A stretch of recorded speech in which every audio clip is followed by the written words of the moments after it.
बिस्मिल्लाहिर्रहमानिर्रहीम। अस्सलाम वालेकुम। Welcome to my YouTube channel. आज मैं बहुत ही टेस्टी शाही कुल्फ़ा तैयार कर रही हूँ और अगर आपको मेरी ये रेसिपी अच्छी लगती है तो मेरे चैनल को सब्सक्राइब करें और बेल आइकॉन का बटन प्रेस करना मत भूलें, क्योंकि इससे मेरी आने वाली हर नई वीडियो पहले आप तक पहुँचेगी। शाही कुल्फ़ा बनाने के लिए हमें जिन चीज़ों की ज़रूरत होगी: फुल फैट मिल्क चाहिए 1.5 लीटर, कंडेंस मिल्क चाहिए 1/4 कप, शुगर चाहिए 3/4 कप, पिस्ता बादाम और काजू चाहिए 6 टेबल स्पून या आप अपने हिसाब से डालें। इसमें इलायची पाउडर चाहिए 1 टीस्पून, कॉर्नफ्लोर चाहिए 2 टेबल स्पून, फ्रेश क्रीम चाहिए 1.5 कप और खोया चाहिए 1 कप। और ये खोया मैं दो तरह से आपको सिखा चुकी हूँ, एक फ्रेश मिल्क से और एक ड्राई मिल्क पाउडर से। तो ये मैं इसमें ड्राई मिल्क पाउडर का खोया इस्तेमाल कर रही हूँ। केवड़ा वाटर चाहिए इसमें 1/2 टीस्पून और एक ब्रेड स्लाइस चाहिए और इसके किनारों को उतार लेना। फ्लेम पर पैन रखना है, उसमें ये मिल्क डाल देना है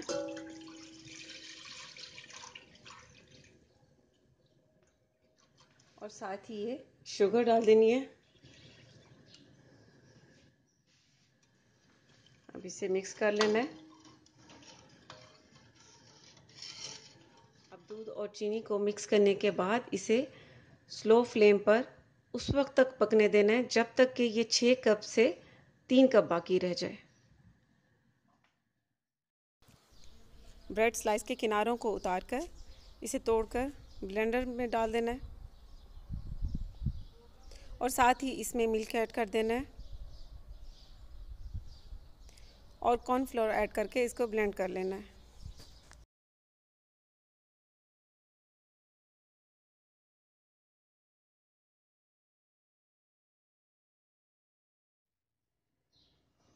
दूध को मैंने हल्की आंच पर काफ़ी देर तक पका लिया है।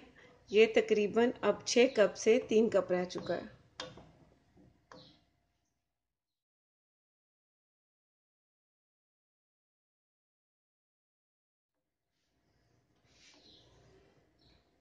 अब मिक्स कर दिए। अब साथ ही इसके खोया डाल देना है और फ्रेश क्रीम डाल देनी है। साथ ही ये खोया डाल देना है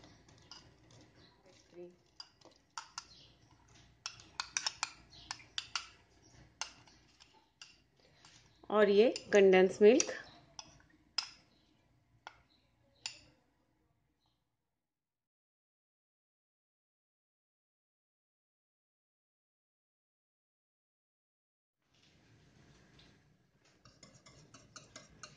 कंडेंस मिल्क, फ्रेश क्रीम और खोए को इसमें बहुत अच्छी तरह से मिक्स कर लिया। तकरीबन 5 से 10 मिनट लगे खोए को इसमें घुलने में। अब इसमें केवड़ा वाटर डाल देना है, इलायची पाउडर, पिस्ता बादाम और काजू डाल देना है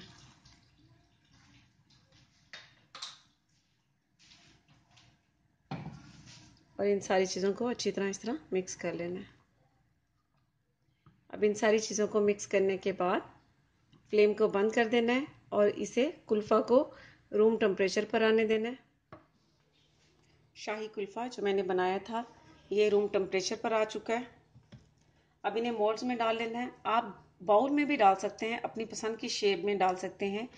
इस तरह के बाउल में भी डाल सकते हैं, इस तरह के मोल्ड्स में भी डाल सकते हैं और इस तरह के कुल्फ़ी के जो मिलते हैं इनमें भी डाल सकते हैं। अब मैं ये इसमें डाल रही हूँ।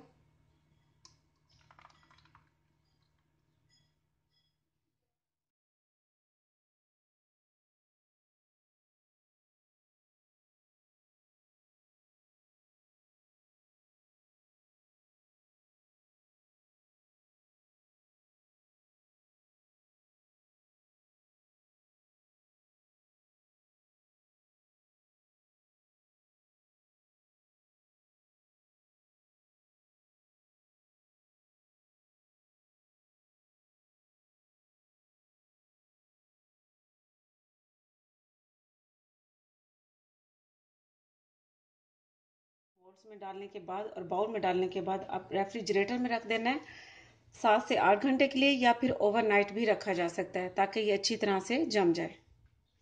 शाही कुल्फ़े को ओवरनाइट के लिए मैंने फ्रीज़र में रख दिया था और अब इसे निकाला है। बहुत अच्छे से ये देखें जम चुका है। अभी इसे इसी में ही 5 से 10 मिनट तक पड़े रहने देना है ताकि थोड़ा सा यह मेल्ट हो और इसे बाहर निकालना आसान हो जाए।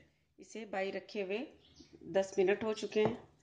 अब स्टिक लेकर इसके दरम्यान में बिल्कुल इस तरह करना है।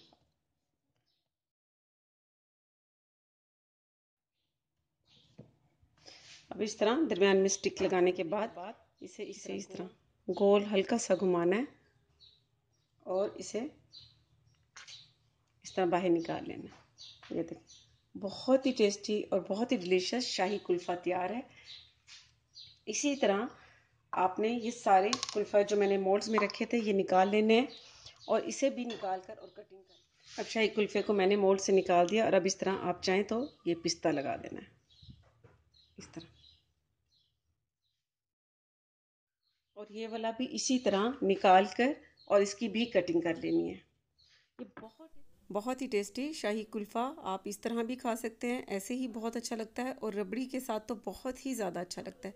रबड़ी की रेसिपी मैं आपको दे चुकी हूँ, आप मेरी वीडियो देख सकते हैं। तो ज़रूर ट्राई कीजिएगा और इसका फ़ीडबैक ज़रूर दीजिएगा। इसके साथ ही अल्लाह हाफिज़।